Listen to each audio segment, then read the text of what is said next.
জনপদের লোকেরা যদি তাকওয়া অবলম্বন করত, লাফাতাহনা আলাইহিম বারাকাতিম মিনাস সামাই ওয়াল আরদ, আকাশ জমিনের বরকতের দরজাসমূহ, বারাকাত অসংখ্য বরকতের দরজাসমূহ আমি খুলে দিতাম বান্দাদের জন্য, বান্দা যদি তাকওয়া অবলম্বন করত। সুবহানাল্লাহি বিহামদিহি সুবহানাল্লাহিল আযীম। ইবাদত বন্দেগীতে শক্তি যোগায় হচ্ছে তাকওয়া। ইবাদত বন্দেগীতে যে শক্তি আসে, বৃদ্ধ বয়সেও ইবাদত করার যে স্পৃহা, এটা তাকওয়া থেকে আসে। রাসূলুল্লাহ সাল্লাল্লাহু আলাইহি ওয়াসাল্লাম বলেছেন, মান খাফা আদলাজা ওয়া মান আদলাজা বালাগাল মানজিলা আলা ইন্না সিলাতাল্লাহি গালিয়া আলা ইন্না সিলাতাল্লাহিল জান্নাহ। যে ব্যক্তি ভয় করে আগে আগে রওনা দেয়, যে আগে আগে রওনা দেয় সে আগে আগে পৌঁছে যায়। জেনে রেখো আল্লাহ তাআলার পণ্য হচ্ছে জান্নাত, আল্লাহ তাআলার পণ্য হচ্ছে অনেক দামি, আর সেটা হচ্ছে জান্নাত।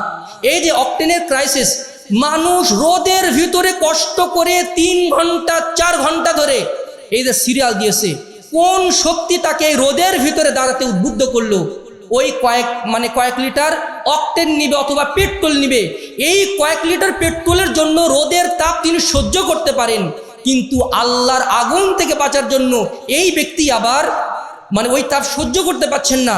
সুতরাং যারা তাকওয়া অবলম্বন করে তাদের ইবাদতের শক্তি যোগায় ভিতর থেকে, ফুয়েলের মতো কাজ করে হচ্ছে তাকওয়া।